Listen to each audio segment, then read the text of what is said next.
He's not exactly sure about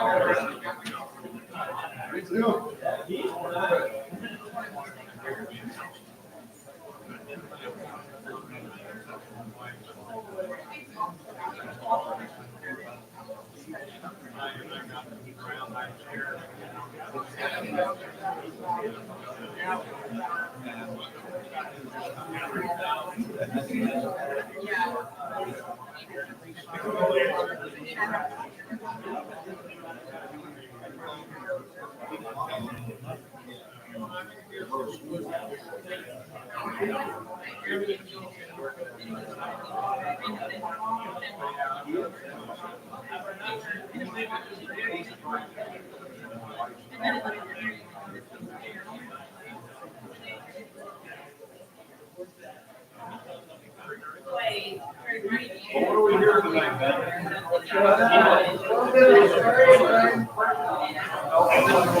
How are you?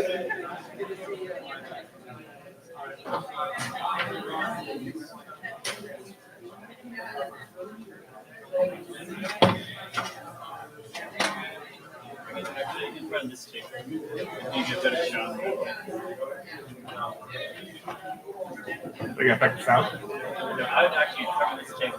On that table? Yeah.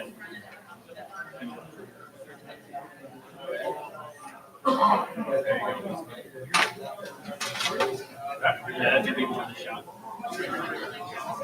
A little over to the right, down to the left.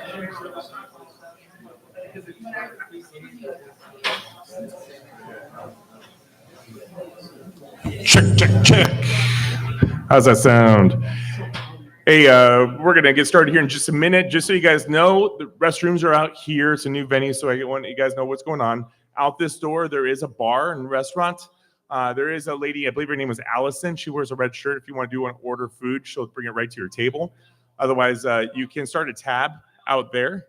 And when you start a tab, you can get your food and drinks and just go back and forth right here. If you do come in and out, the demo is just asking we do not use this door because you'll cross over the camera. So we do have the door open back there where Misty just walked in. So welcome. So we'll just get here started in just a second. I'm going to go talk to the sponsors here and let you guys know who's back here. And we got about 40 people at the bar, so hopefully they start trickling in.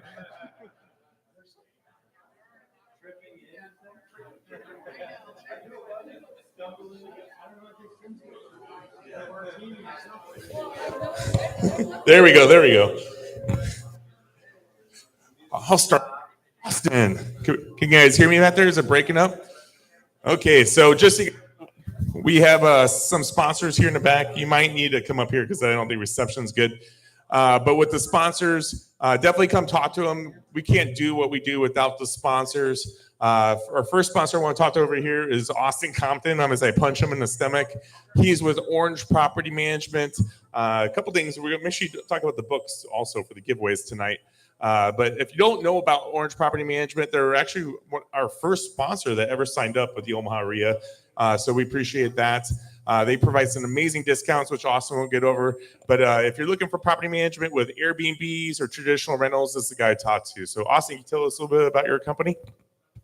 I'm Austin with Orange Property Management. We manage all kinds of real estate properties, whether it's commercial, Airbnb, long-term traditional, multifamily, single family. If you have any questions, feel free to come ask me. Our special for RIA members is first month management fees waived for traditional rentals, and normally we're at 20% management fee for Airbnb or short term, but RIA members get 15%. We do have 2 books that Ted's giving away today, one from us and one from Ted. Empathetic Leadership and Off Balance on Purpose. Where's the thing? If you bring a business card and set it in front, they'll draw at the end of or your name written down on something, just some way to identify you. If you have any questions about property management, whether it's just a question or you're interested in our services, feel free to come chat. Check. There. Devin, can you hear me good? Cool. Hey, real quick here. This book, Empathetic Leadership.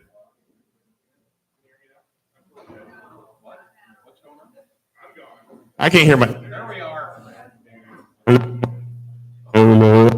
Okay, so hey, this book, Empathetic Leadership, it's done by Chris Voss and Michael Kramer. And just so you know, Michael Kramer is local. Chris Voss never split the difference. If you guys haven't heard it before, Michael was on our podcast recording. This sound is rough. Jeez. Hey, you gotta give him a break. This is a new venue. We're trying everything different, so. But Michael Kramer, we had him on the podcast recording. His episode comes out on Wednesday. But this is a signed copy just to the RIA group. So definitely, if you're interested in getting this, definitely put your card over here. We'll draw it at the end. And he's also going to be our speaker in October. So just a heads up. But signed copy right here. Just put your name on something, and we'll draw for it at the end. Okay. Right here, Frankel Zachariah. It's just Frankel now. I got to get out of that.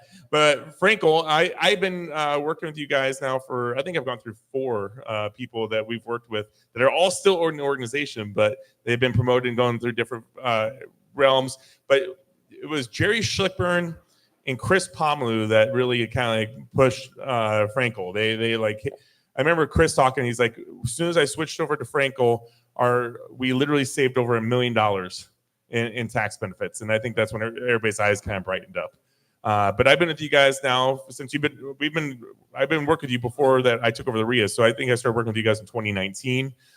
So if you have an investment portfolio, a business portfolio, you're good to talk to. But we go tell us a little bit about the services you provide and a little bit about Frankel also, Scott. I'm Scott Weaver. I am a CPA with Frankel. We are a full service accounting firm. So that means everything from taxes, audit assurance services, bookkeeping, wealth management, IT services, all of it. If you need help with it, we can probably help you. So come chat. We've got Jordan Downey here, one of our tax partners as well. He's expert in the tax space, specifically with real estate, can answer lots of questions. I can help you answer any additional questions as well. So we're here when you need us. We do offer a 1-hour free consultation a year as a member of Omaha RIA. So definitely take advantage of that. You know, we can see what we can do for you. Thank you, Scott. And I don't know where JM Real Estate Capital is right now, but they are also here. So when they come up, we'll let them talk. But let me get up to the microphone here. Ben Katt. Who's excited about having Ben Katt on today, huh? Ben's like, calm down, boys. Calm down. Yeah, so, hey, this sounds so much better up here. There's lots of upcoming events that I want to go over real quick. We've been, you guys, is anybody watching the webinars we've been doing lately? Have you seen at least one of them? Can you raise your hand? Do you guys like them? Do you think they're worthless? Do you want me to do more of those for the people that have been doing them? Got a thumbs up. I've been trying to hit it's like people that I don't necessarily want to bring up here because I want more of like stories and presentations from local and national people that are doing what we want to learn versus just having somebody up here selling you on a product. But if I think the product has got some value to it, that's why we do the webinars. I think our average attendance on the webinars has probably been about 15 to 20. But if there's any ideas that you guys have for webinars, or if you got feedback, positive or negative, please tell me so I can we can do it. We've been focusing on doing those on Thursday nights when we do the webinars. But again, if you got additional feedback, let me know. But On Tuesday, July 9th, there's a RIA Now Zoom call. I think they changed that up because of the holidays. On Wednesday, July 10th, Rookie RIA Property Walkthrough. That is Ryan Miller's event. That event will be at 3713 South 155th Street. That's free to attend. Pretty much, what you're going to do is you go to the whether it's a flip or whatever the situation is, and the people that did the rehab will come talk to you, tell you what money they spent, how they did it, and hopefully the vendors that were there that worked on that project will also be an open book. So no question's a dumb question. Friday, July 19th is our RIA luncheon. That's off of 144th and Blondo. It's at the rail car. It's in the back room. First come, first serve. The room sits about 45 people. Say an average, we're probably about 25 to 30, but every once in a while that room packs up and becomes standing room only. But definitely would recommend checking that out. One thing is another networking group saw much value in that they actually stopped doing their networking on third Fridays and now attending that luncheon. So that's an extra 15 people in the room. So just take heads up, that's a little bit more space being taken there. Our charity golf outing is at Indian Creek on July 23rd. We are still looking for golfers. Between verbal and signed up people, we have over 100 golfers committed. If you verbally did it and you haven't signed up yet, please do. We have to have those numbers in within the next about week and a half. If we don't have the 100 signed up, then we have to change our golf venue. And I know that the commitments, if you think you're going to do it, please hurry up and get that done so we can have those numbers in. We are still looking for some sponsors for that. So if you know anybody willing to be a sponsor, please let me know. I will even work with you on the sponsorships if you want to sign up for that too. So if you have any questions, let me know. The information and our sponsorship packet is back there on the sponsorship table in the back left. On Thursday, July 25th, we're having a webinar, how to put cash on steroids with infinite banking strategies with Dylan Jansen. He's with Legacy Insurance Group. On Tuesday, August 6th, we're doing Take Your Time Back with Trevor Shade. Oh man, I got the flyers back there. I'll pass them out. But Trevor is going to be, he's all about using VAs and different ways that he can get his time back. He spoke at Colin Schwartz's group last year, was completely blown away. Great speaker. I think you guys will love it.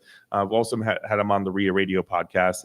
So check that out if you're debating on that one. September 3rd, Mastering the Real Estate Market with Colin Schwartz and Jason Belt. October 1st, I just booked this one today. We're going to have Michael Kramer. And Tuesday, November 5th, Real Estate Success with David Dodge coming in. David Dodge is one of the biggest wholesalers in St. Louis. He has a training program. He's got a great story. If anybody listened to the David Dodge podcast, did you guys love how Owen started off that and just said, "Hey, so I heard that you got arrested by the FBI while delivering drugs in a private plane." That happened. He's like, "Oh, that's how we're gonna start it." Owen's like, "We can delete it. We can delete it." He's like, "Nope, let's just go with it." And then he didn't let us talk the rest of the podcast. So that was a fun podcast. Check it out. Literally, he talked the whole entire time. We had no time to talk. Boo sponsors in the back again to thank you. Can you guys give them a round of applause? They're the ones that we can make this happen. So thank you for that. Tonight's main event sponsor is Midwest Title. Dave apologized for not being here tonight. His son made it to a championship, so they had to travel out for a baseball game. He just messaged me a little bit ago, but he says he'll definitely make sure he comes out and buy some people drinks. But thank you to Midwest Title for being a long-term sponsor of the RIA. And our drink sponsor tonight is JM Real Estate Capital. Is anybody from JM Real Estate in the room right now? I know they're here and they flew in, but I don't know where they're at. So if they come in, but they are providing, they're doing a bar tab for the first $100. So we're covering all domestic beers after the event in that room. So make sure you tell them it's going to go in the Jam Real Estate tab, and we'll take care of all that. A couple shout outs to some new and renewed sponsors. We have a new resource listing sponsor, our first cleaning company, GB Cleaning Services. Gerard is providing a 10% coupon code and just request that that discount when you do call them for cleaning. They do Airbnbs, commercial cleaning. They do house cleaning, whatever you need. Kind of an interesting guy. I did cigars with him, got to learn a little bit about him. He decided to quit being a doctor. And so he's 33 years old. He's like, "Yep, I'm not going to be a doctor anymore. I'm going to go ahead and start my cleaning company." And when you talk to him, him and some buddies made a joke about starting a cleaning company. He made a fake website as a joke. All of a sudden, he got his first phone call off the website, and he's like, I think I could figure this out. And it was a big commercial building, some like 10,000 square foot building. So then he went ahead and got some cleaners to go ahead and clean it. And he's like, and then started seeing the money coming in. And it's like, well, this might be pretty lucrative. So then he went forward with it. So interesting guy. And then CNB Custody, which is a new bank, really work on IRA, self-direction.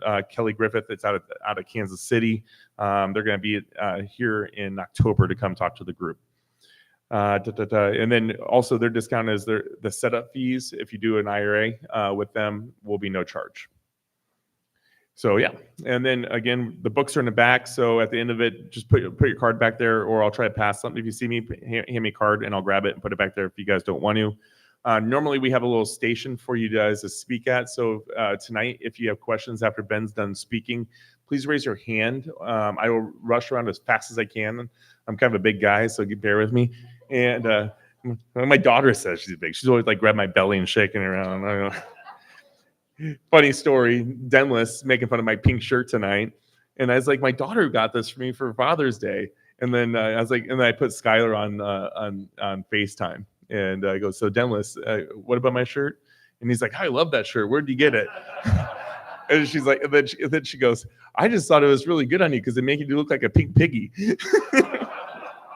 I know, right? That's my kids for you. Oh, geez. We have a great podcast, in my opinion. I think it's great because I'm on it. But Owen Dasher makes it really good. But we have a podcast called Ria Radio. If you haven't checked it out, we are on YouTube also. So a couple episodes that you might have missed recently is we just had an episode where we did the live event from Sarah Weaver. We were on vacation, so we did a throwback one. But that was one of our top 2-3 highest attended events, and it's funny as hell. So if you missed Sarah Weaver, definitely check out that podcast and the videos on our YouTube channel. And then also I did episode 128. We got Michael Kramer coming out next week, and then we did a revisit with Bradley Bader. So we just had him in the studio. He was episode 7. Is that right, Brad? 7. So he was episode 7 when we were still using handheld mics, right, Denless, and our sound was kind of crap. And then it was Denless's birthday, so he came in with his wife just to be on the podcast, do a little throwback. Should we sing happy birthday to Denless over here? Yeah, so who wants to start it off? Gerard, you going to start it off? Yeah. Happy birthday to you, Denless. Happy birthday to you. Happy birthday, dear Denless. Happy birthday to you. Woo!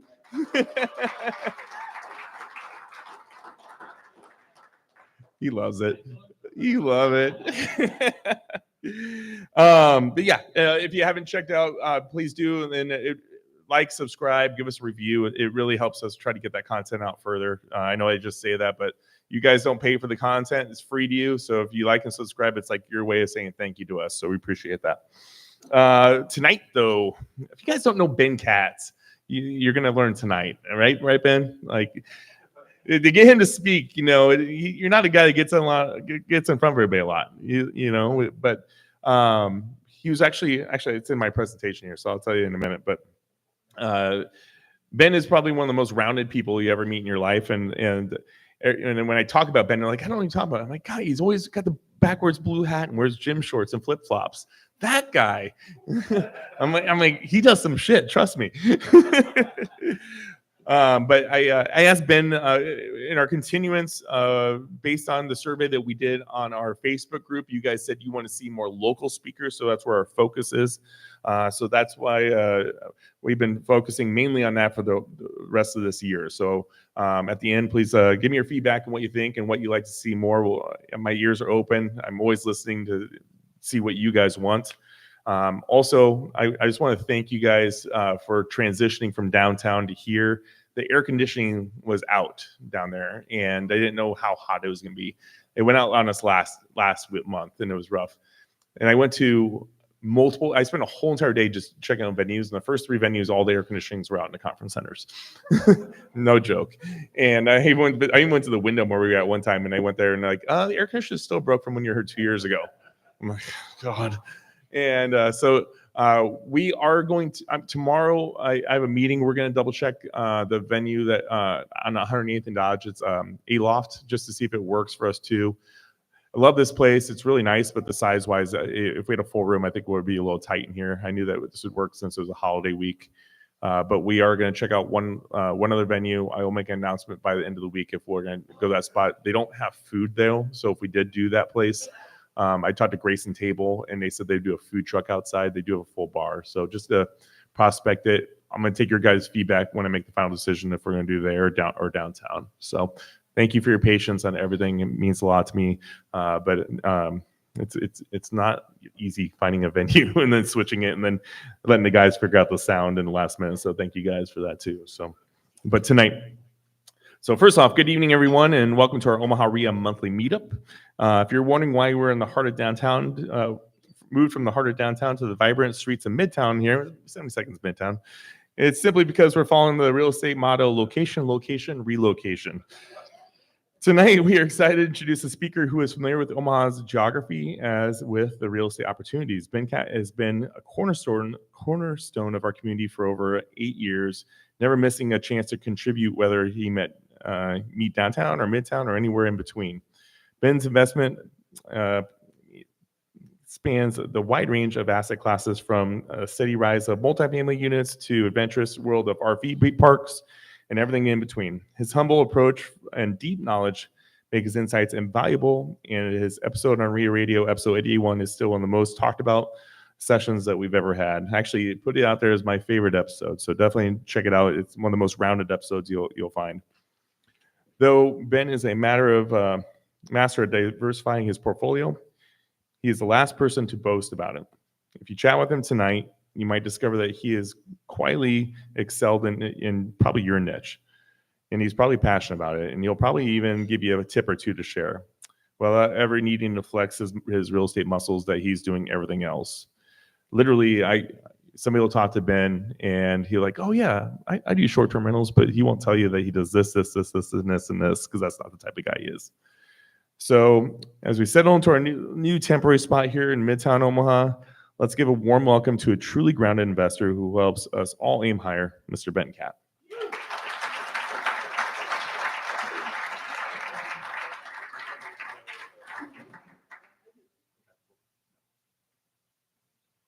Okay. So my name's Ben Katt.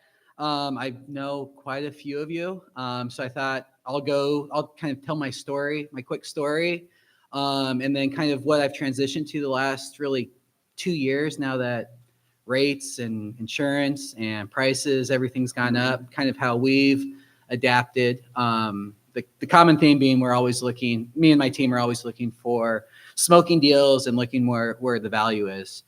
I grew up in Nebraska, grew up in Lincoln, came up to school at Creighton, got my first taste of real estate as a junior. Me and a buddy bought a house, and I fixed up the basement, rented out all the bedrooms, and got paid to live in the house in college. So that really kind of got me my first taste of real estate. Up until then, I'd started a couple of small businesses. I've always kind of been entrepreneurial, I was selling stuff door to door. I had a convenience store out of my locker in middle school.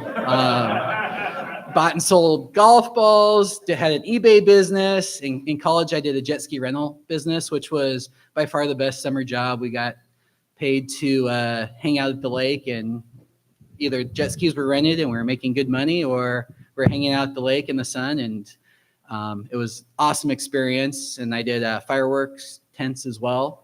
So real estate was a natural fit. Ted mentions my hat, my flip-flops. When I was growing up, my mom always messed with me, and she said, you're going to end up like your dad and you're going to wear a suit. And I swore to her, I said, I'm never going to wear a suit. And she was like, just wait. So every time I see her, she sees my flip-flops and my hat, and my gym shorts, and she was wrong. So so after my college rental that I bought within FHA loan with 5% down. Went out of state, tried law school, was not for me. I dropped out of that after a year and made my way back to Nebraska. And at that point in time, me and a buddy, he had been interning at a Real Estate America First, and he'd done some bigger deals, and we were both interested. So we started investing together in 2012, which we were very, very fortunate. Our dads co-signed on the first loan, and they're really, in Omaha was not a better time to start. Prices were really low. It was hard to get financing. So if you could, there were deals anywhere you looked. You could buy anything off the MLS and it would make money. But we bought 2 4-plexes on 33rd and Poppleton and convinced our dads to co-sign on the loan. And we were there every day, painting, demoing. Mike had a full-time job. I didn't. So I was there every day with our random guys we found to paint and demo and pull out couches. And that one turned out really, really well.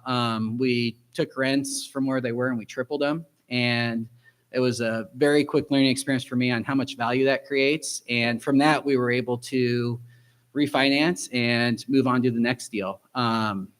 So that's been another theme that me and my business partners have had from that day in July 2012 to today. We very, very rarely sell properties. We're buy and hold. We own everything. We keep everything. And once we start paying down debt, we typically don't pull any cash out. So we've always been very, very scrappy, and every dollar just gets reinvested over and over again. So that first deal created a tremendous amount of value. We turned that into, there's a bunch of bank-owned properties. So we convinced a couple banks to lend us money and take over their problems. And we fixed them up, rented them out, and continued rolling. So I was, thanks, Ted. Day to day, I was doing it all. I was helping with our construction guys. I was finding next deals. I was interacting with tenants. Until about 50 units, we'd grown over a couple years, and it just got to be where I couldn't do everything, doing the tenants, doing the property management, finding deals, running construction projects. So at that point in time, we went through a couple different third-party property management companies, and it was great to have all the experience on the front end, so we knew what to look for, but it was the third party was challenging because nobody cares about your properties quite like you do. We were with CPM, which is I think now Wistar, I believe, and then we went to Selden, and then we found our best one, which was DVG Realty, which is Orange Property Management today, but they were by far the best. And we used third-party property management up until about 120 units. And at that point in time, we were able to take it all back and do our own internal property management. And since then, we've continued to grow and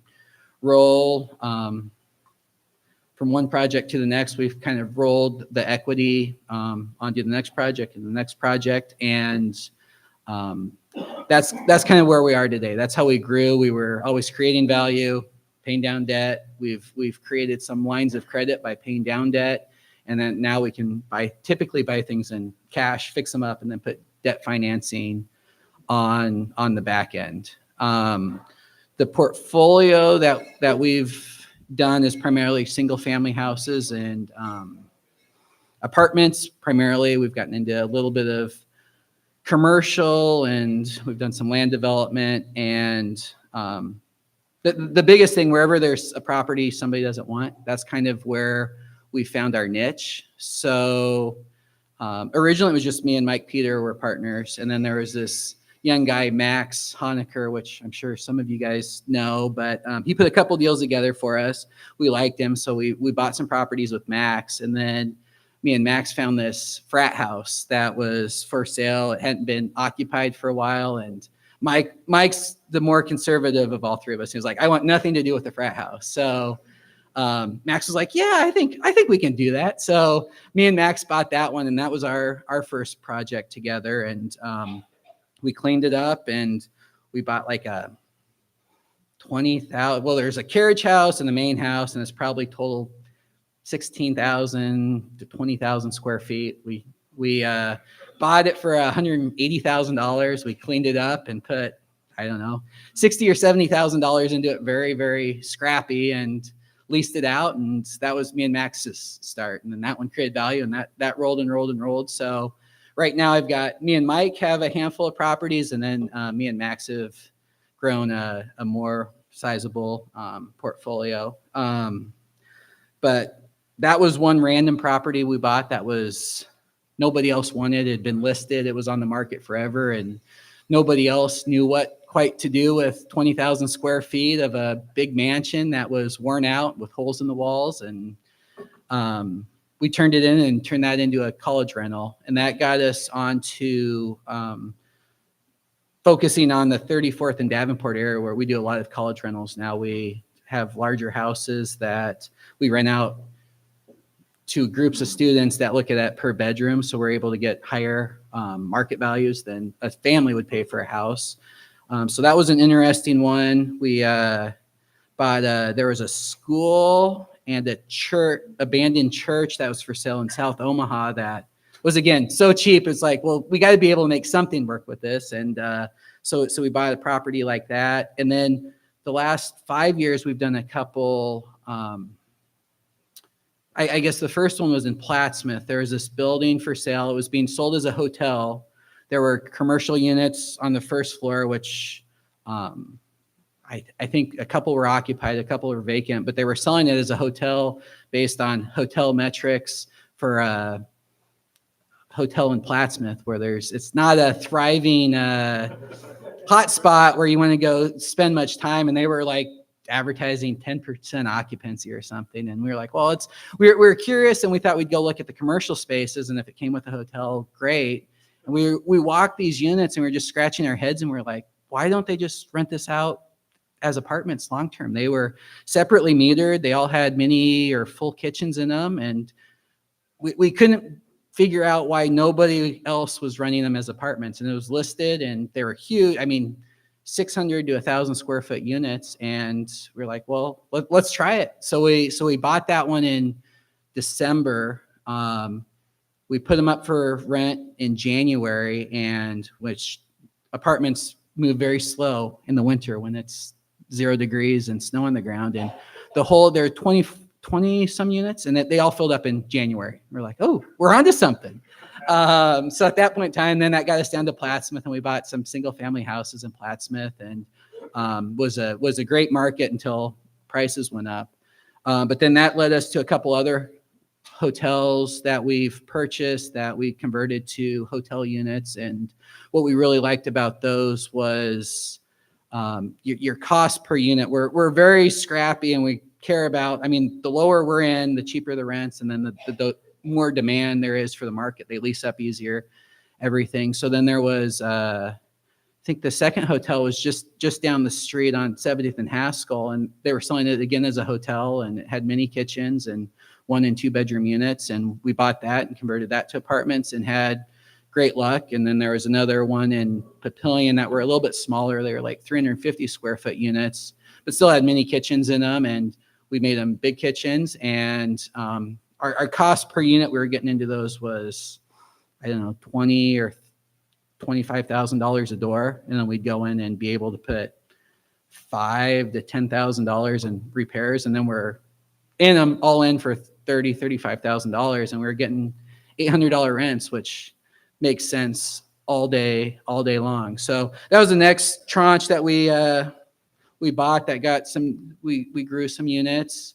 And then we've continued up until 2021, 22. We were buying house. We bought a couple of big portfolios of homes in North Omaha that were just really, they were $50,000 a door. And we're like, well, for that price, we can't replace them. We can put money into them, and that's continued to get better. So we've remodeled a lot of those, and now we've took rents from $600 a month is what we were buying them at, and now they're getting $1,400, $1,500, $1,600 a month all day. But since then, as a lot of you are aware, it's been more and more challenging. Prices have gone up, interest rates have gone up, insurance has gone up, and it's harder and harder. If you're to go buy something on the market, you find something. I mean, there's lots of projects you have to put 50% of your cash down to make them cash flow. And we've always tried to be very, very efficient with our cash and how we utilize it, because it's always been very limited and we want to get the biggest bang for the buck. So that just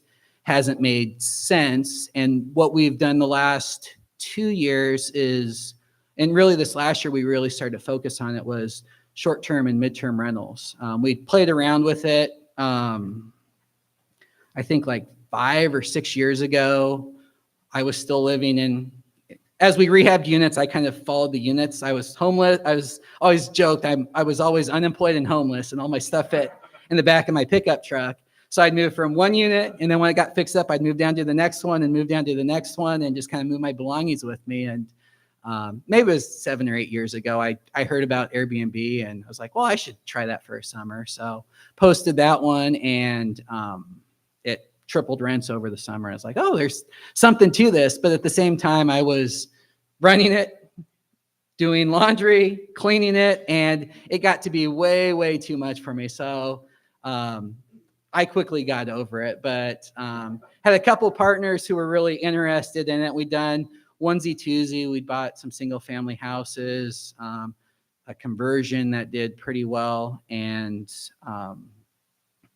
then this last year, as we weren't growing, we hadn't bought a whole lot. We're like, well, why don't we focus on converting more units over to short-term Airbnb rentals, VRBO, and now we're on booking.com as well. And we started to focus on a lot of the units we owned around the Med Center area, primarily, and then we've got some out west where we built a plan and built a team around getting to scale on short-term rentals.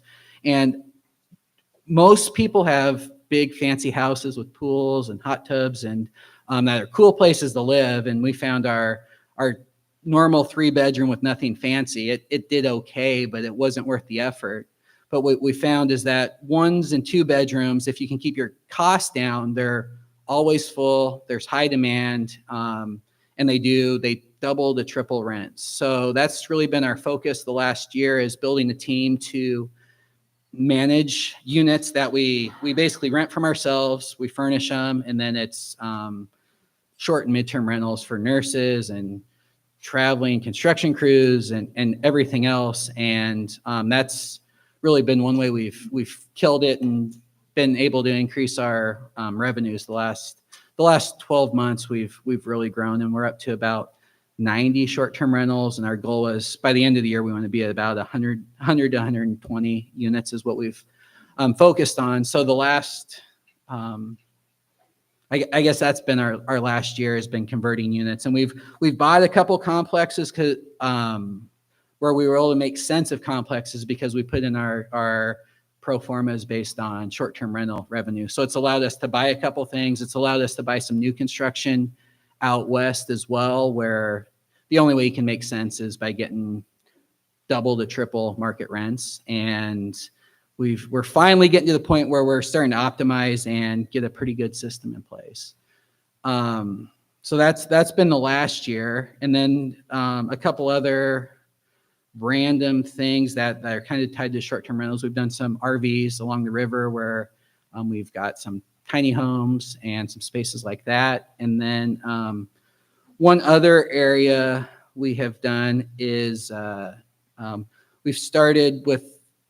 we're continually rehabbing. We always have 12 to 15 houses we're turning at a time, and we're getting pretty consistent on our products. So we've started importing some building supplies from China as well, which has been interesting and a good learning experience. But we're doing flooring and decking, close to getting some countertops from China. And that's been an interesting way where we can upgrade our product and our costs go way down. So that's kind of my story in a nutshell, what it's been over the last 10 years. I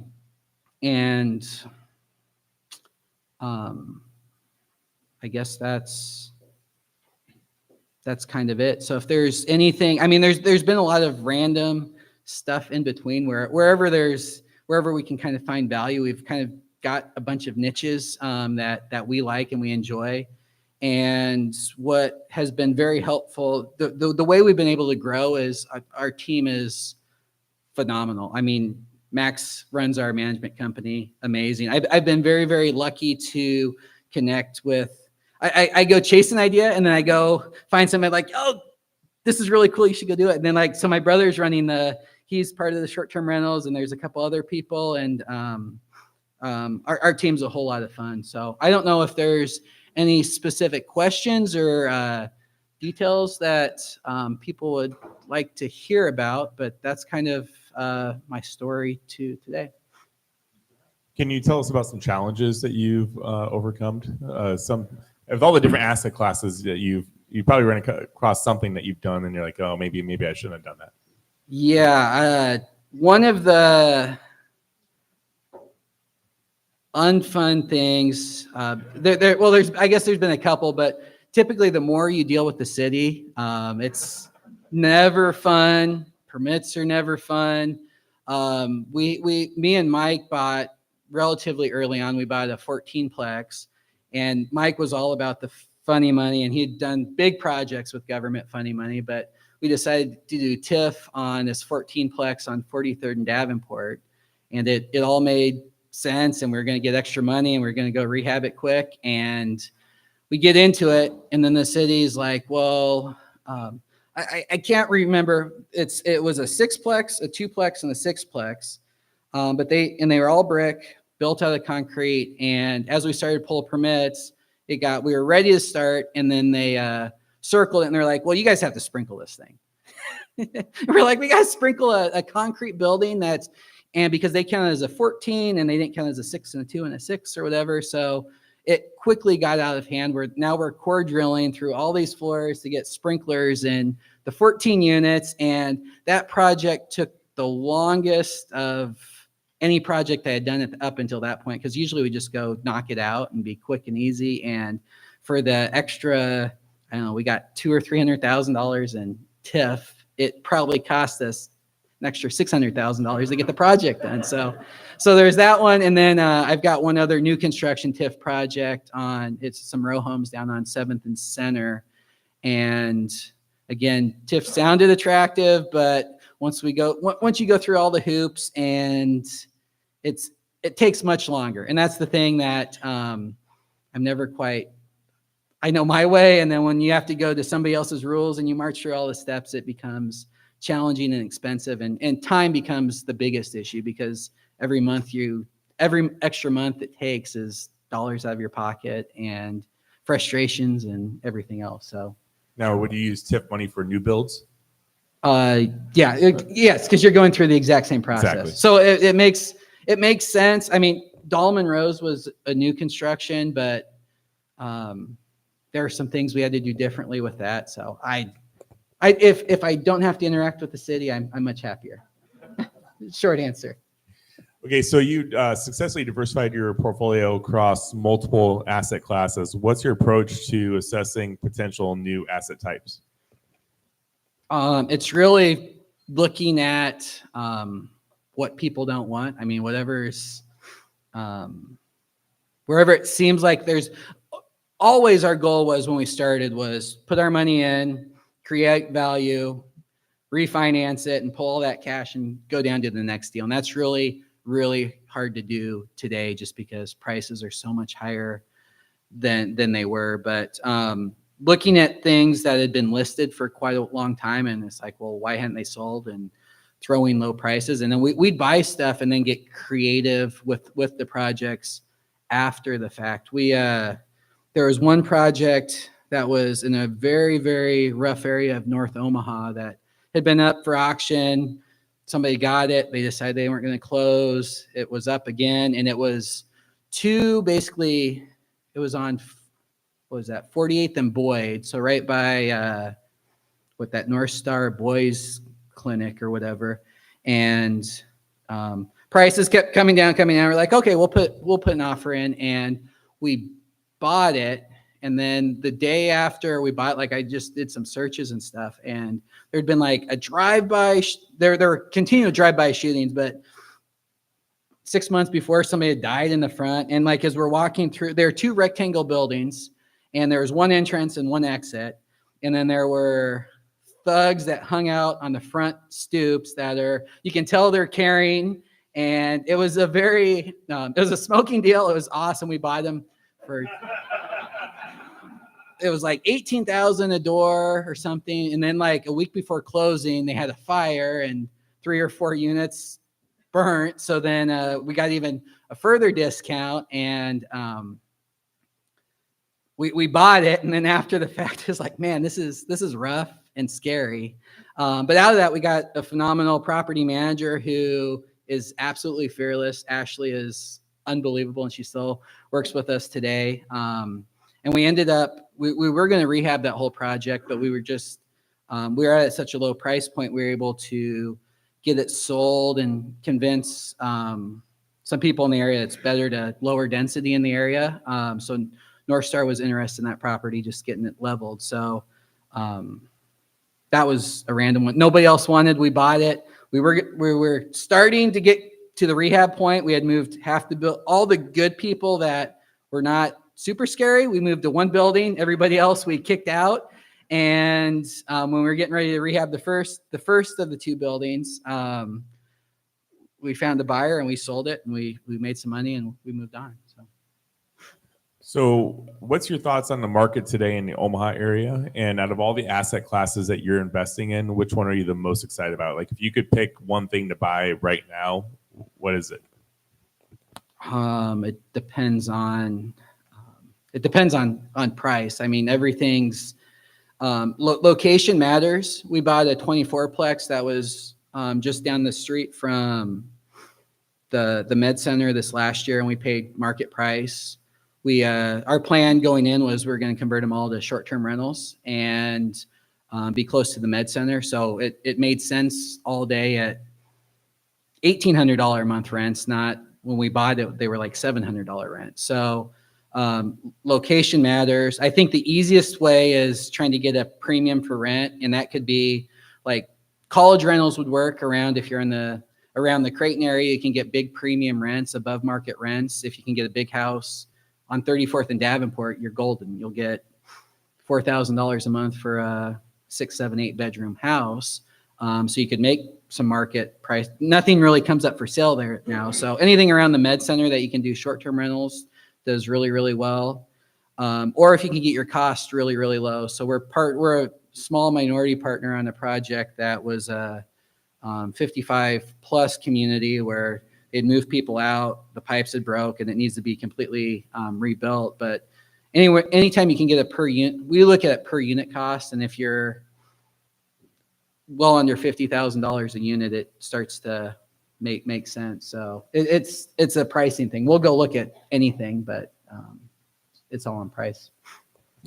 What kind of technology are you using in your business right now with everything that you have? I mean, you got everything from RV parks to, I mean, you have different technology for every type of asset that you have? Yeah. So property management, I'm tied to, we've got 2 property management companies. Both of those are on AppFolio. So we use that for all of our rentals. It's great software. It's expensive until you get enough units. We probably have 800 units or so on the software. We had started with it when we were right around 100, which it was expensive, but we figured out it was worth it. For the short-term rentals, we're on Guesty, which is similar to AppFolio, but it manages all your short-term rentals, and it talks to Airbnb and VRBO and Booking.com. And all that software is unbelievable. We use on both of them probably 10% of what it can do.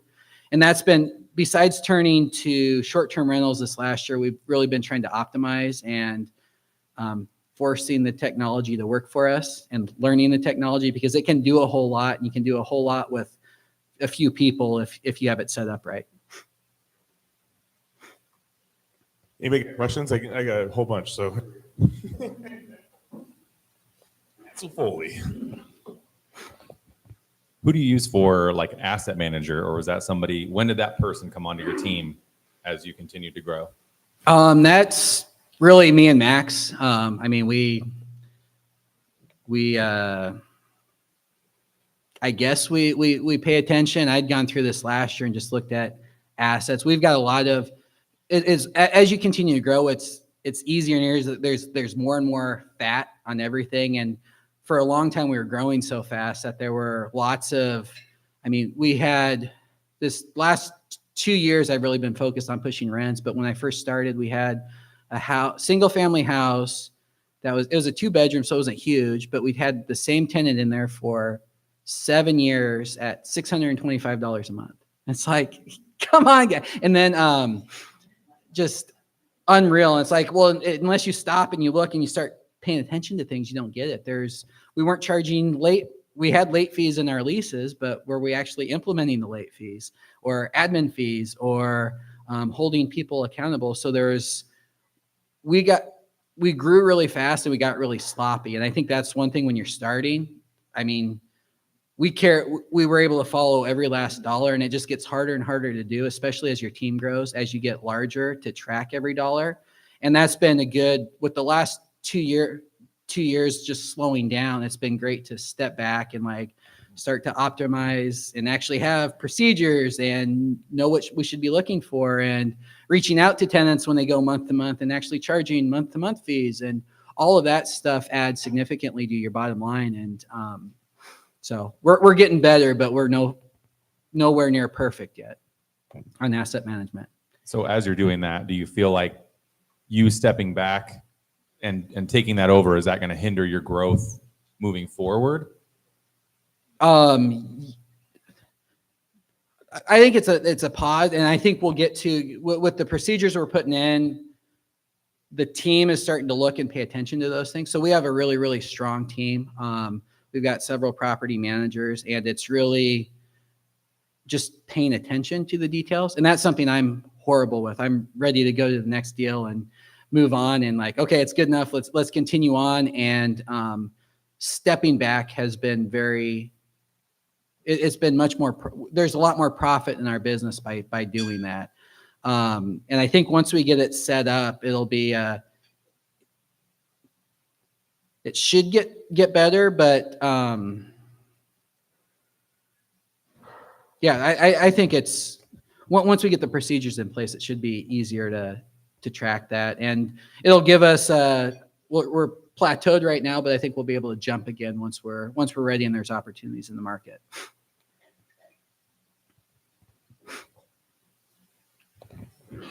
The world famous Clint Blackburn has a question. So go back a handful of years where you were, let's say, like where I'm at right now is particular what I'm asking is 30, 40, 50 doors. Were you managing at that point in-house still, or at what point did you bring on your in-house property managers? Were you always in-house, or did you have someone? It was about 50 units where it got to be where I couldn't do it all. And then I would agree. At that point in time, everything was starting to slack. I mean, you start to drop everything. And that's when I went and got a property management company that came in and took over the dealing with the tenants. We still kept the rehabs and I think we did, the rehabs we kept, and then finding the deals we continued. And then it didn't make sense to bring the first property manager on and take all that back until it was right around I think 120 units where we could really invest and commit to a full-time maintenance guy and a property manager. And me and Max were super active at that point in time. And we were managing me and Mike's stuff at that point in time as well. So we had a pretty big base. And the other thing was me and Max were just really, really scrappy and didn't take any money out of it, which helped a whole lot too. Going through the third-party property management was great to learn it and do it all up until, I think you could turn it over to a third-party property manager after you 10. Learning it is very important. And then it was challenging to find a right fit. Like CPM did fine for our cheap apartments, but they didn't know how to interact with our rich college kids that if their parents forgot to send in a check, they'd send them a eviction letter, and then they'd freak out. It's like you treat different people. There's different standards on the type of property, and they didn't quite get it. Then we tried an experiment with Selden, which was an utter failure. I took it back for brief period of time just because it was such a mess. And then I met Jerry Schlickburn and Todd Walkenhorst, and they convinced me to give them a chance. And then they did as good as I've seen. I mean, not as good as you personally, but as good as a third party is going to do. I think they did for us, and they helped us get to that next step when we could bring it all in house. And to follow up on that, is it one leads to the other. Is how have I know I've spoke with you a lot about building your teams, and you've been super fortunate to have strong teams. What advice would you have for someone that's growing, or when is it time to start aggressively building that team, and how the hell do you find your people for your team besides just getting lucky? Getting lucky helps. Trying sooner is a good thing, because if you find somebody that can save you 10 hours a week, I mean, that's very valuable. And you aren't going to do that until we're getting better and better at hiring people, getting rid of people sooner, hiring slower and firing fast. And it's hard. You want to give the benefit of the doubt, but you get better. The more you do it, the better you get. And you don't get it unless you do experience. So hire somebody tomorrow. I remember that you spoke once at Collins that night. You were looking at self-insuring your portfolio. Like you guys were talking about. Did you guys ever do that? We aren't quite there yet, but with rates continuing on, yeah, I think we'd like to, and we need to. We aren't quite to the size where it makes sense, but if we partner with one or two other similar sized people, it would start to make some sense. It's called captive insurance, and then basically you're just insuring for the really big events, and then you're self-insuring for anything. I mean, it's basically, if a house burns down, you might get a little bit of money, but it's the big events that you can't plan for that are what you're insuring for. Just take what you're going to pay in insurance, put it in a savings account until you need it, huh? Exactly. Yeah. And then you get some tax benefits, and it's interesting. It's complicated, but it's interesting. Questions? Okay, so hey, in regards to multifamilies, oh, we got one. Yes.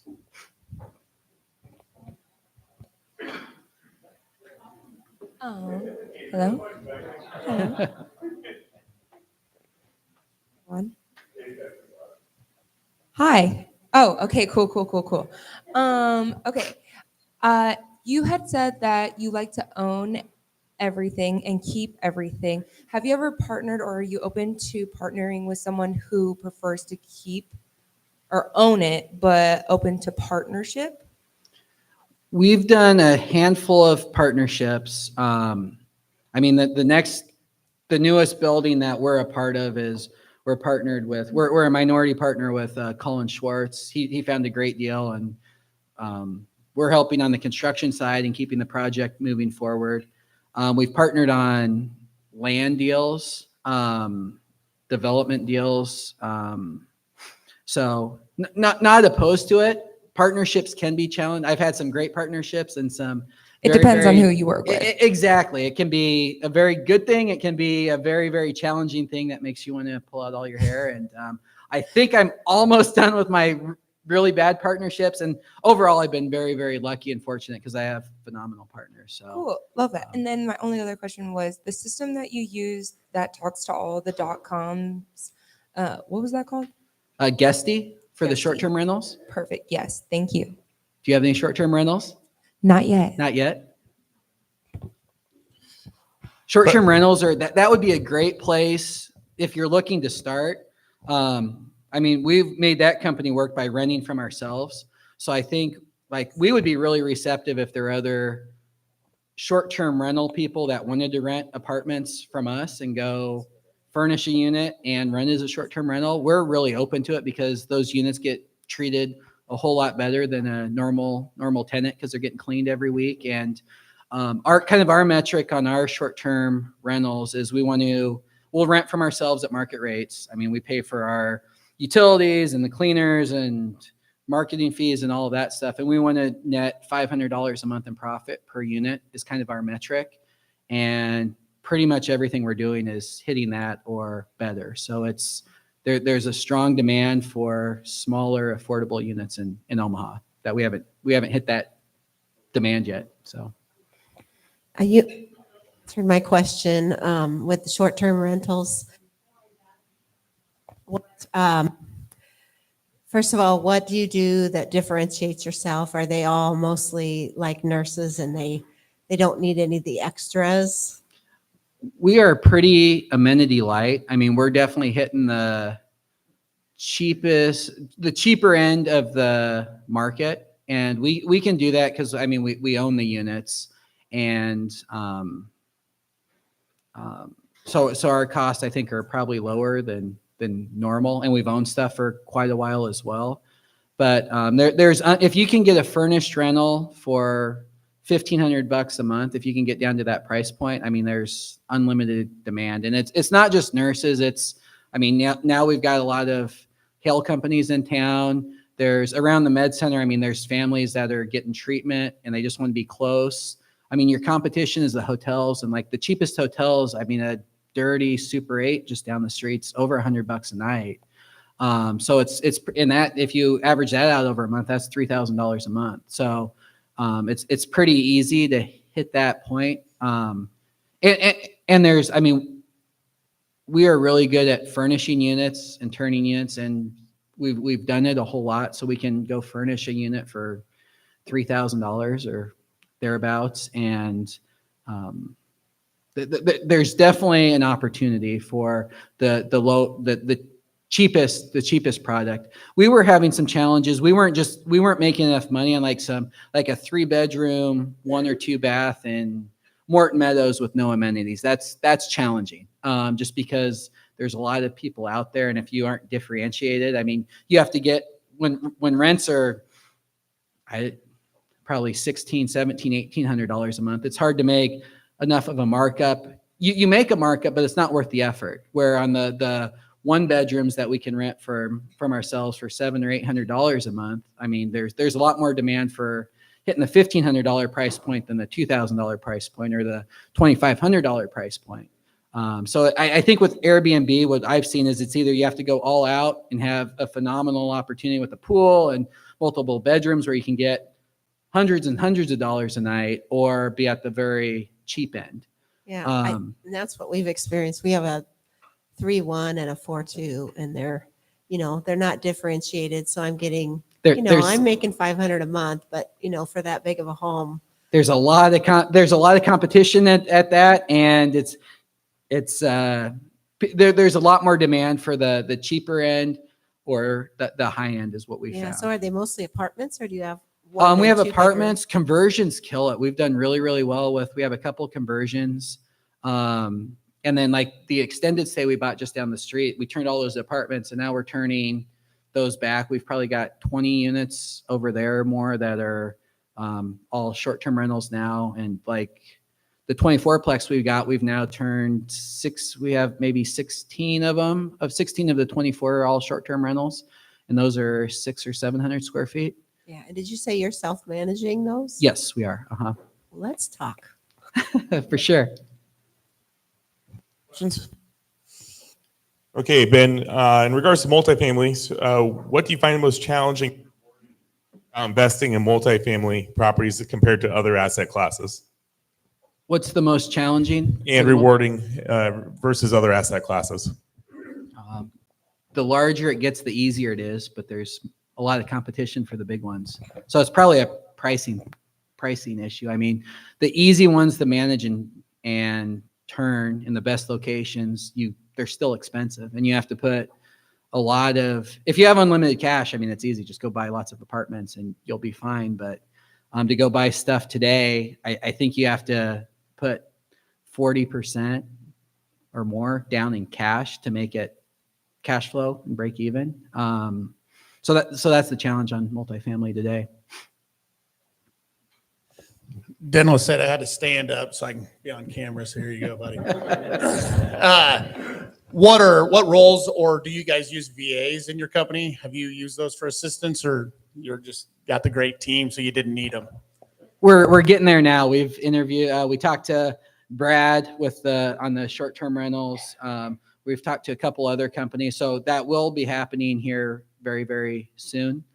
We haven't yet, but we will. And I think It'll be a little bit more challenging convincing Max we need it for the property management company, but answering phones and all that data entry, we could save a lot of time for our property managers and make them more efficient. The short-term rentals, it makes sense all day because we have so much communication that if we have one person focused, and it's somebody from if we're $5 to $10 an hour, it makes sense all day. So we're getting there. Not yet.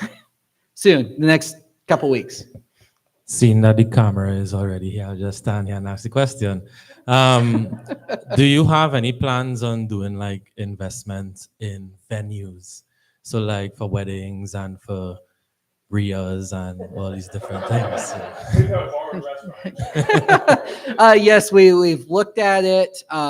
We got close on a couple things. We hired one lady who's helping us with our Airbnbs, Angie, and she's phenomenal with weddings and everything else. So we've done some weddings. We've got a couple recreational properties like along some rivers that we've done that at. We were looking hard to find a wedding venue. We looked pretty hard at Soaring Wings, the winery just down but now with Airbnb as it's grown, that's just, it's so much easier just to go add 5 more Airbnb units that are generating it versus taking on all the added risk. And there's a lot more operations in those events, especially when you take it to the next level, which is where you get the really premium. So that's been on hold, but we have looked, there's opportunity there all day. There's a huge shortage of wedding space in Omaha, and it just takes a bigger team and more specialization than we have. We've got some areas. If we weren't growing the Airbnbs, I think we'd be probably closer to pulling the trigger there. Well, one of my clients bought the Glenwood Vineyard. Oh, and I remember what it's called. There's weddings there all the time. Yeah. What's it called? I can't think of the name. I know what you're talking about. Anyway, and Belvedere, Belvedere, whatever it's called. But he says he's absolutely killing it. He got a deal on it for COVID, and perfect time. Everybody dropped their weddings, and then he got it for a steal, and he's like, "Yep, it's like tripled." It's easy, just print the checks, right? Yep, and he had over $1 million in bookings that came with it for future bookings. Yeah, well, I'm amazed at how many weddings Angie can book out at our RV park along the river. It's unbelievable, and she gets decent numbers, but when we do that, then we have to cut back on the RVs we have out there. So it's just not the time and the value. We don't quite get it. It's much easier just to keep RVs out there and just collect the easy money versus all the extra effort that a wedding takes. Flowers on your RVs and call it good. Got a question in the middle. Hello. Okay.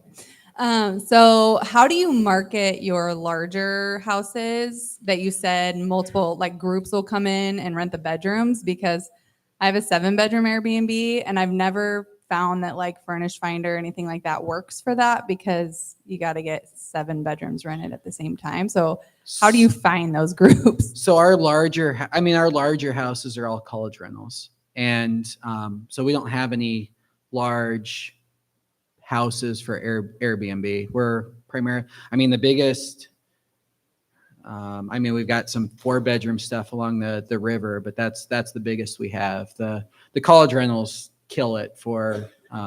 Do you just go to the colleges or like how do you find we've been doing it long enough. Originally I had connections with, I'd graduated and started getting those. So we started that and we had the house I bought has never had 1 day of occupancy from when I was in college in 2007 to today. It hasn't had 1 day of vacancy. It's just always one group takes over to the next. And now I think we have the most off student housing for Creighton. So people just call us and they know that usually we've got them, we require all students to sign a 2-year lease. So we're only having to turn half our houses every year. So we're turning about 20. I think this year we had to do 22 houses. And it's a lot of work because we don't want to lose any. We'll only do 1 day or a week to turn units from one group to the next. So we're turning a lot of units in May, a lot of units in June. But we're lucky because we've been doing it long enough that people, if they want to be off campus from Creighton, they typically call us, or they're going to parties at the current houses, and those groups just pass it down to their next group of friends, and it's just kind of a word of mouth. And So go party at Creighton. yep, go party at Creighton, and you'll find some students. I'll see what I can do. In regards to commercial real estate, can you discuss a commercial real estate deal that you're particularly proud of and what made it successful? We've got a couple our first commercial project, we bought a red tag building on 35th and Center for $50,000. It was going to be knocked down by the city. The guy had owned it forever. He was a hoarder. We bought the building before we knew what we were going to do with it. And then I think Max helped with that. He had been trying to find a spot for a husband and wife that wanted to go do a brewery, and the space worked out. Square footage was great. So we ended up, Biz Major went there, and that's been a phenomenal. We got a little ownership in the business, and we own the building, and that was a whole lot of fun. I got more questions. So if you guys, anybody have a question? Okay, so I try to hit all your asset classes in these questions. In regards to RV parks and mobile home parks, what specific factors do you do to evaluate considering an investment in the RV parks or mobile home? I don't think we really did an analysis. It just, You're like, ooh, a couple deals felt cheap, and we're like, oh, we can go make. So we put a pro forma. When we found a couple of them, we've looked at what they're for sale for. We put a pro forma together and see if it made sense or not. And a lot of the couple that we bought, they were underutilized assets that the owners were involved with, but not particularly good with. And that's how the value was created based on their operations. And we've gotten pretty good at operating them efficiently and maximizing dollars. In regards to storage facilities, what is the key trends driving the storage facility market today, and how do you capitalize on these trends? Lots of people have lots of stuff. Small town. Yeah. I mean, parts of So area. the ones size. we've done, we've partnered. We did single family lot development in Papillion, and we had a piece of the ground that wasn't going to sewer, so we couldn't do a whole lot with the ground, and that made a perfect spot for RV spots because we just had to get one area for the clubhouse, or not the clubhouse, the office to get a toilet. But other than that, you don't have to sewer a storage facility. So that was the one where it was pretty easy. There's not much more we could do with the land. City permits are pretty easy on that. Oh, nothing's easy in Papillion. Yeah. I don't know. Yeah, tell us. But and I didn't walk us through the process on that. That was I don't know if the partners we partnered with, I think my dad led the zoning change on that to get that approved. But I mean, all those communities in Papillion don't allow you to keep your boat and your RV in your front yard. So the closer you can get to people that have a lot of money, the better. And that's why that location worked. And we partnered with a group that's done a lot of them. So I have no expertise in storage lockers. Besides, we contributed the land as some equity and got some ownership in the facility, and it just kind of runs on its own. I tried to pick Brad Bader's head on this when he did storage on the podcast. I didn't really go far in that one either. He's like, it was a great deal. It was $80,000. In regards to new construction, are you pretty involved with that side of it? We've got partners. So we've bought some dirt and then partnered with some builders. I have not done personally any. I couldn't tell you the first. I mean, I look at our bid sheets and stuff, but I am not the expert on new construction. So I can't give you much on new construction. Seems like the short-term rental only gets press when it's bad press. So we got complaints about neighbors feeling like, I'm not safe because there's some short-term rentals. Do you have a contingency plan or any insight on like regulatory changes specifically for short-term rental? Staying out of an HOA is important, depending on the rules and everything. I mean, we have our backup because we're in buildings that we own. We control everybody around there. I mean, worst case, we can always pull our furniture out and just do a long-term lease. And we're getting into properties at a good value where it makes sense. It can make sense either way. You might not make any money as a long-term rental, but at least you're paying down debt. And yeah, so that's kind of ours. We tried really hard. We almost bought a big log cabin in Louisville, and it was outside of an HOA. The property itself was outside of an HOA, and there was specific rules that the city was good with following their zoning code. So we went out, we asked them, they're like, yeah, that's no problem. We'll go ahead and you got to go through and get this permit and this permit. So we could have bought the property and just run with it. But we were like, if we're going to go invest in this asset, it was on 13 acres and it was close to $1 million, and it was a big, nice log cabin. But we went through the steps to make sure we had a stamped piece of paper from the city saying everything's on board. And the whole I feel like the whole city just showed up, and it was unreal. It was the most uncomfortable city council meeting I have ever gone to. So we didn't end up buying that one, but that was all on contingency, and we were overly cautious. So we asked for the moon, and they said, yeah, you'd have it. And the owner was on board with us going through the process. And even though it was all legal and we weren't inside the HOA, all the neighbors came and with their pitchforks and ran me out of town. So I think it depends on the asset. And I mean, the more you're investing, probably the more underwriting you need to do. And the farther you are away from people, the better, because people love to complain. But in Omaha, we don't have to have any special permits. Lincoln, we've got, I know you have to go get registered. We have an asset we have registered as a short-term rental. We haven't done that yet in Lincoln, but I think Lincoln's more challenging. We also have a couple specialty Airbnbs around Okoboji. We have a couple out there, and we haven't had any issues with neighbors or anything out there. Where outside of Omaha in the vicinity would you prefer to be for the short term? For short-term rentals, I don't know if I have a preference. It depends. I think it's very specific on the asset and what you're trying to accomplish. And we haven't quite we've looked at a couple like high-end luxury products that are really, really cool that we think would do well. We just don't have the experience. Dan Zimmerman's done it a handful of times with some really, really cool properties, and we're intrigued, but we haven't quite pulled the trigger yet. So I don't know if we'll get there or not, but yeah, our stuff's really pretty basic and affordable is what we've gone after so far. So the common theme that I've heard a couple of times is you enter into an acquisition, maybe not a clear plan in place. I think that's really encouraging for many who are like, I really just want to do it, but I feel like I got to have this perfect plan. Any other encouragement you can have around the whole action?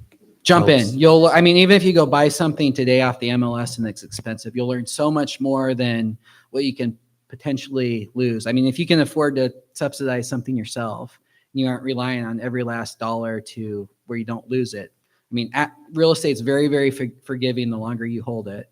And the sooner you do it, the sooner you'll learn. And you'll either love it, learn something, or figure out it's not for you. So yeah, I jump in all the time, and then I have a phenomenal team that goes and cleans up my messes for me. So I have the best of both worlds. Mr. Bader in the back. I was just curious about a little more in-depth explanation on the ownership structure you're using for a lot of your short-term rentals. It sounds like you probably own some in the company you want them to be in, but you also rent back to yourself. So I believe I heard you say you rent. So if you're the owner of the property, you rent to yourself to make $500 clear, and then your short-term rental company also has to take on that burden and extend on the $500 a month. Is that right? So the short-term rental company's goal is to make $500 a month per unit. That group, there's 5 of us in that group. So that one we own some stuff in that entity, but then that entity also rents a lot from mostly me and Max, some of my own property that entity's then renting from either me or from me and Max. And then it's renting at market rates. I mean, what we're getting from other people to go live in So those pretty units. flat rate on the long term that you rent to your own short-term company. with Exactly. A little more broad ownership. And on then that the side. goal, I mean, the problem is the short-term rental company is going to just produce tremendous income, and it doesn't own a whole lot of assets. So it needs to continue to add units so that we don't get upside down with It's taxes. taxed a lot Yeah, worse. because it's going to be taxed. Yeah. I mean, it's all income, and there's no deductions or Offset, any. yeah. Exactly. So that's short-term rentals become really, really attractive when you own your own units. But it's So are you like internally utilizing that because of the properties you have? Because you can't find enough to feed the short term, or a mix of both? Or if you could buy more 1 and 2 bedroom single family homes, you would? Well, it's the cap. I mean, the capital is the issue. If Wetwater is Wetwater Host or something is the entity that runs those. If it had capital day one, we'd go buy everything we could. But it doesn't. It doesn't have lots and lots of money in the bank account to go buy new assets. So we're able to utilize assets that me and Max own, or I own personally, and rent from that. And now we're building up where we can buy our own assets based on cash flow. And we've bought some new construction that we've developed in other projects and done some carrybacks and stuff. So it's a capital issue because that's a relatively new entity with the last couple years. I was just curious, from a tax standpoint, it sounds like, and I'm sure you ran the math, but it sounds like you're almost taking on more of a tax burden, where if you maybe lent one company or did a land contract for the property to the short-term rental company as opposed to renting it, maybe there'd be more tax benefit there. It's like college all over again. Thanks, Ted. Well, ultimately, I mean, if I own the asset or the group of 5 owns the asset, I guess I don't really care too terribly much. And I don't like taxes, so that's all goes over. I don't know I don't know if it's the most tax efficient structure. I do not know if that's the case or not. I would assume there's probably more efficient ways to do it. It just felt like on the surface you were adding more taxes by daisy chaining the ownership, if you will, as opposed to being able to split the depreciation out and the deductions out. If you kept But if I sell the asset to the operator, then I'm going to have tax issues on the other side. So I'm going to have to pay the tax man one way or the other. Ultimately, we want to add more assets that the operating company owns. Right.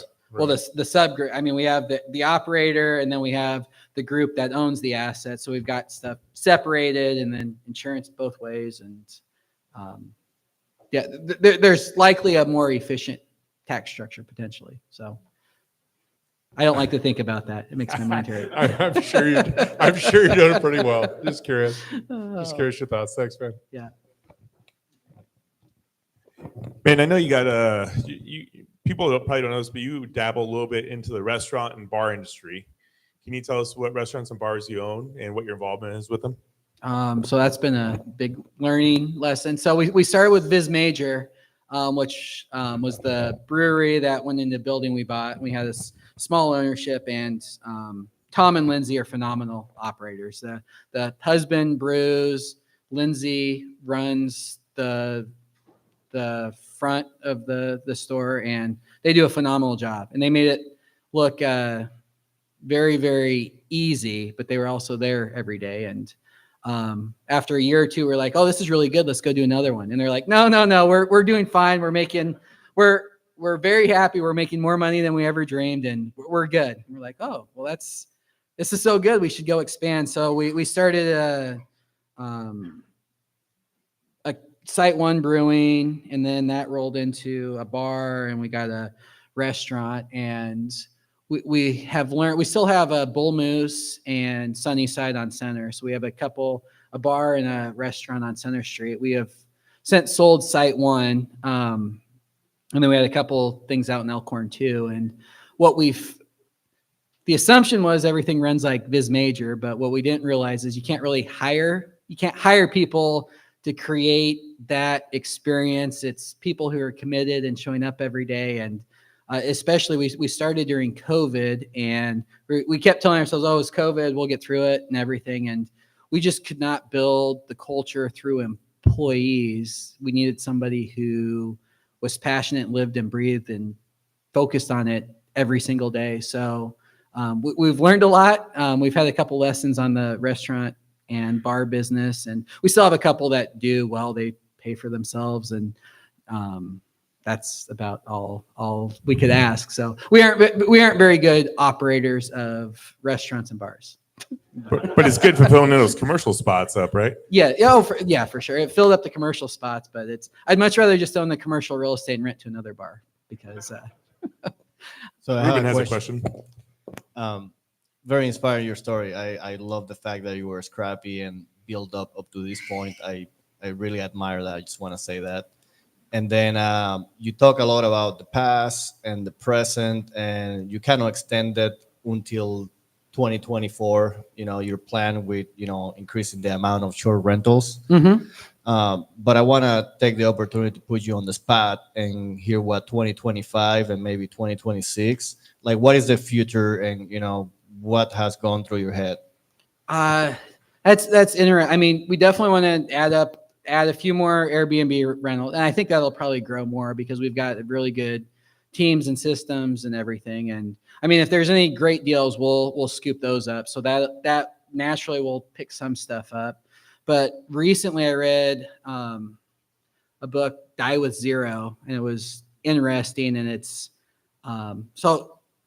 all about, well, you build all these assets, but if you don't spend it before you die, what's kind of the point? So how far do you go and what do you do? And so at one point in time, I was like, well, I want to go get 10,000 doors. And I don't know if that's what I want to do or if I want to go do something else. The team we have will stay and they'll continue to pay down a bunch of debt and we'll grow relatively consistently, but not explosive like we have. And this year is really a year of optimization and cutting out as much fat as we can because there's just tremendous value in doing that. After we get trim and lean and we're printing bigger checks off, I'm not sure. I'm really intrigued. So we're doing a couple other interesting things. We're doing the importing from China is really interesting, and that's been a lot of fun. And we've got this awesome guy, Michael, who used to do importing for Walmart. He grew up in China. He's unbelievable. He's an engineer, and he's awesome. So I think we'll continue to grow that. We're also doing we're partnering with a person that does those Christmas light drive-through events where you pay $20 and you go drive around and look at Christmas lights. So we're trying that out this year. So we'll still go random stuff that's interesting, but I don't think we'll grow as fast at real estate as we did the last 5 or 10 years, just because it was such an opportunity. It was so cheap and money was so cheap, and that's changed. And I don't know if that's going to continue. And also I'm not quite as excited anymore at going and turning a house or turning apartments. It's one becomes two. They just start to blur together. So I don't know. Well, this year is going to be cleanup, and then we'll see what happens next year. I got Lee over here with a question.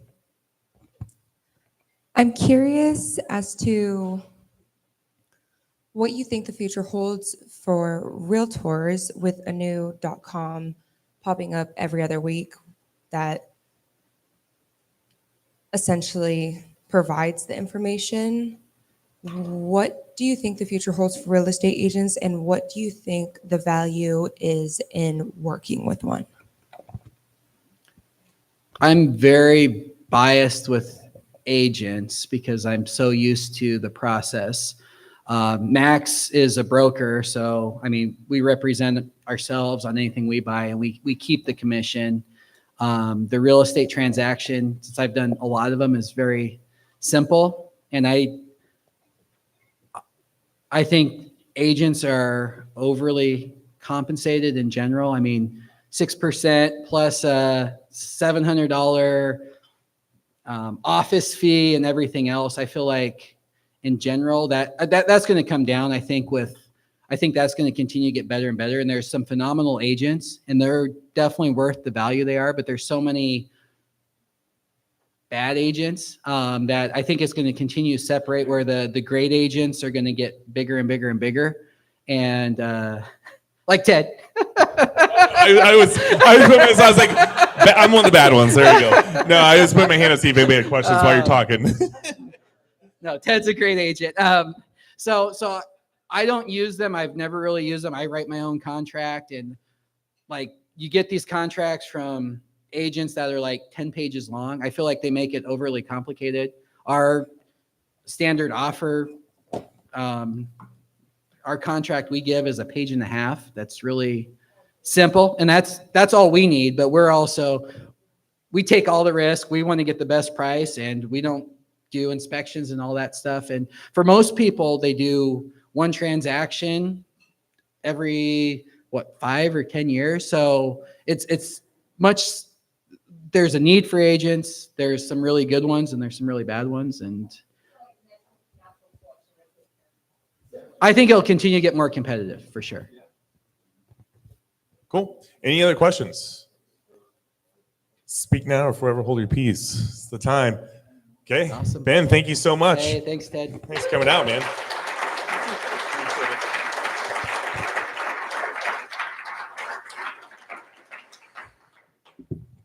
I got so many mics on here. I don't even know what I'm doing. Hey, so first off, I see a handful of new faces. Is there anybody that's never been to a Omaha RIA event before that's here for the first time? Raise your hands. Okay, and so we got about 3 or 4 people. Is there, just so you guys know, I want you to know who's in the room. We do this every month, and Ben could raise his hand to every one of these categories. But is there anybody in the room doing multifamily? Who has multifamilies in their portfolio right now? Who does single families? Anybody has single family in their portfolio? It's important because then you know if you, like what are you looking for? What do you want to get into? No, in the blue behind you. You want to get like some investments. And who else is new to the room? You said me. So what are you looking to get into? Whatever. Okay. Anybody specifically like is new and they're trying to get into some? I saw your hand over here. Short term. Okay. There's a lot of people doing short term. So who's doing short term in the room? Okay. People talk. I mean, everybody here talks. So if you, especially when we do drinks afterwards, this is the time to pick the brain, as Owen likes to say. But who's doing trailer parks, RV parks, whatever? We're not. Okay, there we go. We can't call them mobile home parks. God, I'm so bad about it. One day I'm gonna change that on my sheet. Storage units. Anybody doing storage units? I know there's at least 2 or 3 or 4 of us. And what about who owns commercial property? Who's doing commercial property? And who's doing? Where's the contractors in the room? Any contractors in the room? Any contractors looking for business? Got one hand up. Alex in the back, concrete guy. Where's our flippers in the room? Any flippers? And short-term rentals. Where was my short-term people? We already asked that. Sorry. What about midterm? Anybody doing midterms? Okay.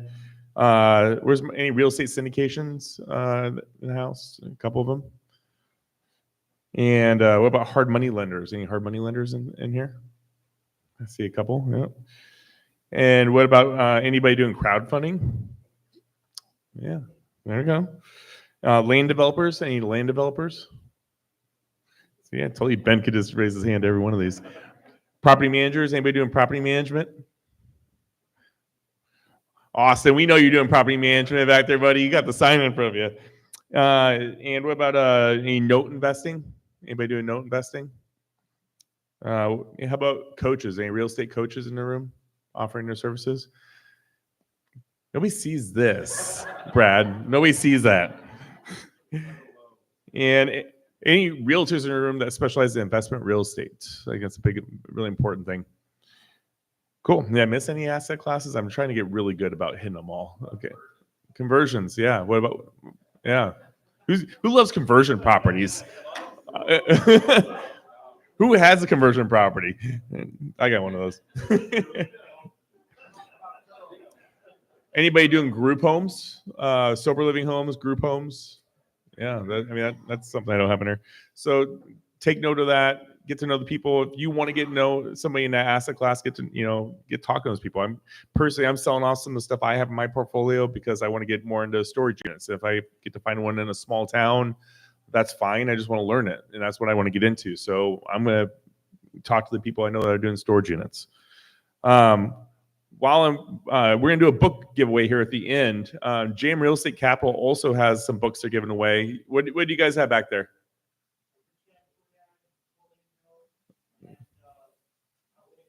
Okay, so we have like 5 books back there. So if you write your name on something, put it in. Austin's got books to give away, signed copy from the author. We got books back there at JM Real Estate. So throw a card name back there, and we'll give those away here at the very end here in about 5 minutes. Also, want to again thank our event sponsor, Midwest Title, and our drink sponsor. Ron, you want to come talk a little bit about JM Real Estate Capital, our drink sponsor, taking care of your drinks when we go out there. So I would give him a round of applause and welcome Ron up. So just so you guys know, he flew in from Atlanta, Michigan, and his flight was delayed. That's why he wasn't here. So gotta give the guy a break. He like booked right here. So tell us a little about JM, and thank you for buying drinks, by the way. Hey everybody, how are you? My name's Ram Mishra. I got into my mortgage career in 2007, and I met Rob in about 2000 and I don't even remember, 2011 or 2012. So I've known Rob for a very long time. And after I moved to Michigan, I found him at one of the real estate meetings. And so I started working with him again. And so we do DSCR loans, fix and flip loans, ground up construction. We also have unsecured funding for like business loans. So for instance, let's say if we are doing an 85% loan to value on a DSCR loan, people need to find that 15%. That's where they would apply for unsecured business funding. But rates is going to depend on basically the type of investment it is, where the property is located, what your experience is. They're pretty much anywhere from 10 to 13%, anywhere from 1 to 4 points. I saw a hand up. Nope, no questions? Okay. But so I mean, these are pretty much our main specialties. We've also done like multifamilies, 26 units, stuff like that. And so I pretty much have the resources to everything. For my card, just come to the back table. Again, we are doing a book giveaway, so feel free if you want to get added to our list or mailer list, come drop your information off. And if you have any questions, just come to the back. I'll be happy to chat with you.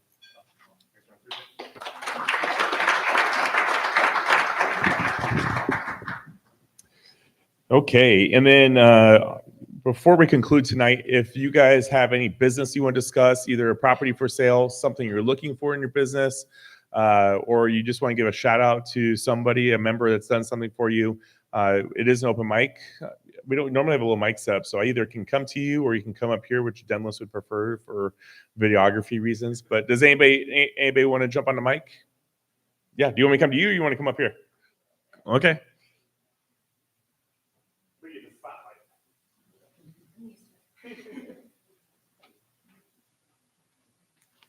Hello, everybody. Oh, I'm tall. Thank you. So this is my first one of these, and so far it's very cool. I kind of like it. A little bit about me. Just get this right out of the way. I'm 22, for anyone wondering. I turn 23 next month. Yes, I know I'm young. So, but don't let that off-put you, okay? My kind of gal. My kind of gal. Okay, we'll talk later. I own and operate a conglomerate called Synchronicity. Right now, we're sitting at 3 companies, one based here in Nebraska, one based in Missouri, and one based in California. The Missouri holding company is the real estate one, and I am going after my first building here in Lincoln.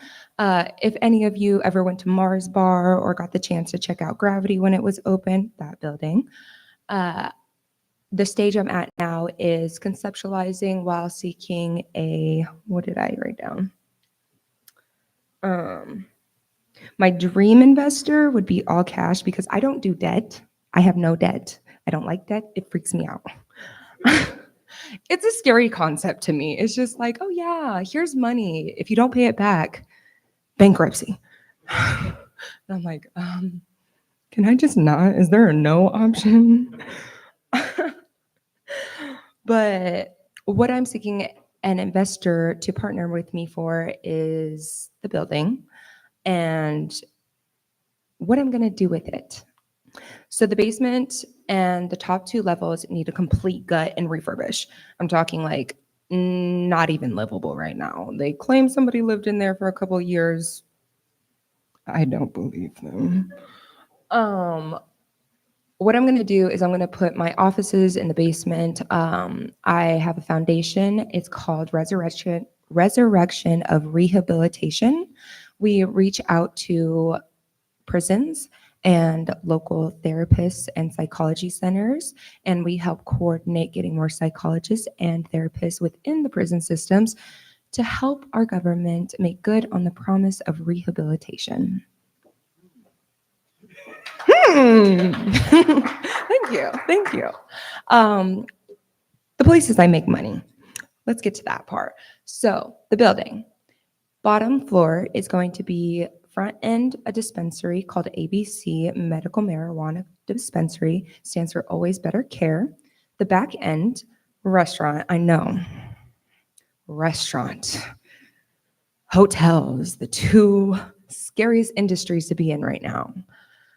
Everyone's kind of like shell shocked after COVID. But I'm pretty cool under pressure. So it takes a lot to scare me. And I feel like if I'm successful in a restaurant business, no one can tell me I can't be successful in an industry. So it's going to be vegan and vegetarian based because I've been a vegetarian for almost 10 years. And I truly believe that vegetarianism will help you live till 150. So much so that I'm going to name the place Live Till You're 150 with an exclamation point at the end. Thank you. And to provide fresh produce, and I mean fresh, I mean like literally there's going to be a garden on the roof. So it's actually fresh produce, locally sourced because I love Nebraska, born and raised here. You guys made me. Hello, hi. So I want to make sure to partner with local farmers because I'm also an environmental activist and I'm also a humanitarian activist. And the reason I add activist to the end of that word is because, okay, humanitarianism without activism is just lip service. And that's what I feel like most politicians are, and I'm not down with that. Anyways, I'm not going to get into politics because no one likes talking about that. So we got the room for about 5 more minutes. So go ahead and wrap it up so we get somebody else on here. So let me get to the number. Well, let me finish telling you about the building. That's the ground floor. Second floor is business only. Third floor is an art sanctuary. There's a stage there already. It's going to be theater, music studio, art studio, and then in the back, a boutique cafe, because I love working in cafes. They help me think.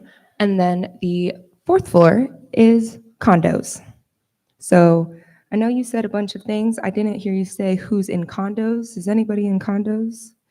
No? Yes, no? Maybe so? Okay. Hello. Hi. I need to pick your brain. But yeah, also solar panels on the top because again, environment. That's pretty much it. And I've budgeted everything out. Rough estimate budget is sitting at about $2,876 and $2,800,076.800.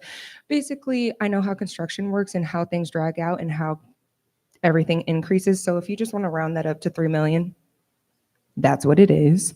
And that's including construction, renovations, purchase of the Lincoln building, zoning, because like y'all already mentioned, zoning in Lincoln is kind of a nightmare. That doesn't include operating costs. That's it.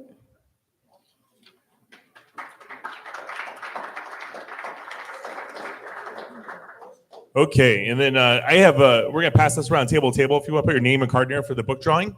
Is there anybody else that wants to talk, have a shout out, or have something to sell, real quick? No, making my life easier tonight. Thank you. Okay, so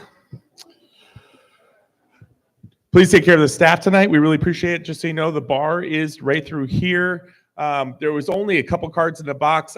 Like I said, we got 5 good books, I think, tonight. Plus, there is a signed copy. Both Boost with JM Real Estate Capital ones coming through. Is anybody still have cards put in? And we'll run it through by real quick.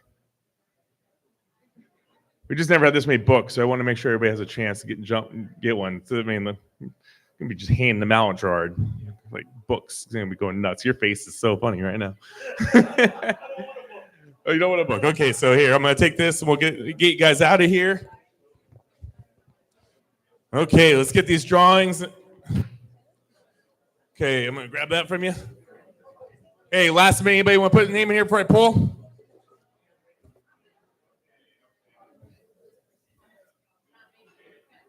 Can you hear me? Can you hear me?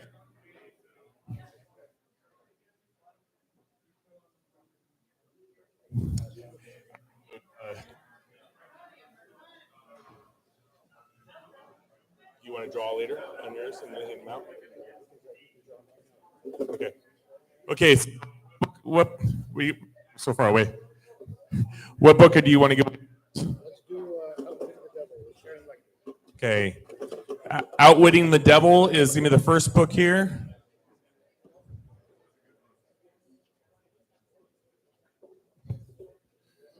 And Jeff Heck, go and come on up. Oh, there he goes. Okay.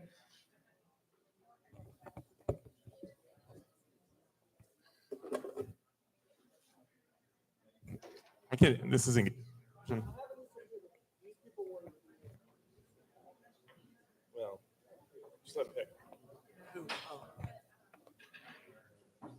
Am I supposed to draw? So, Austin, what's the name on that?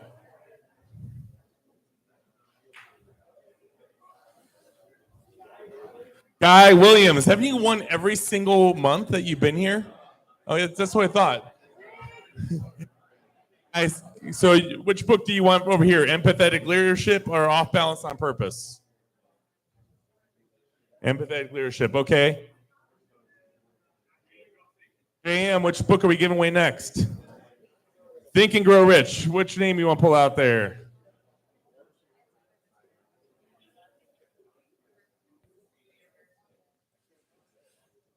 Okay, Think and Grow Rich. Mike Wiggins. We get your official signature. Come and get Think and Grow Rich. Austin, who's our next? Eccles, you won over here with Orange Property. Nathan Eccles. Okay, and we got one more book to give away, right, Ron? Rich Dad, Poor Dad. And this is, we call it the Purple Bible, and the winner is Amber Best. That's a fancy card, Amber. Pick a new one. You already have one? She already has it. Go ahead and pick another one. Who's your next winner, Ron?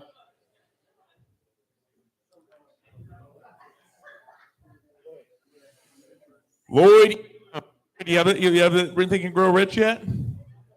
You have not read Think and Grow Rich? You need this, man.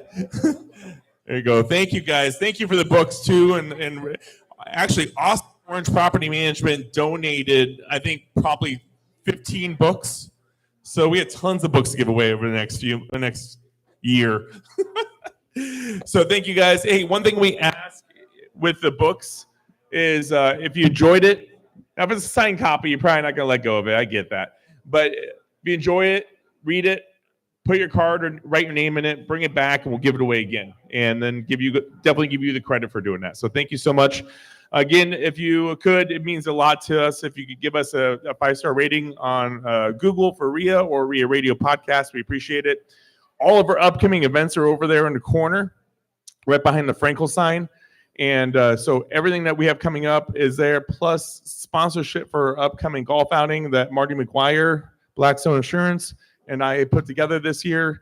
So we give a round of applause for Marty for helping us put that together. So thanks, Marty.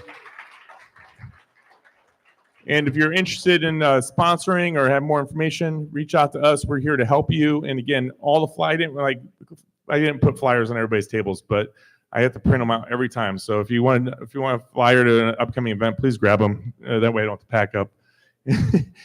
We'll see you over here in about. Just go ahead and tell me that you're putting drinks on JM Real Estate's tab, and take care of that tonight. And the after party's going there. They still will keep the bar open as late as we were drinking. So thank you guys. Have a good night.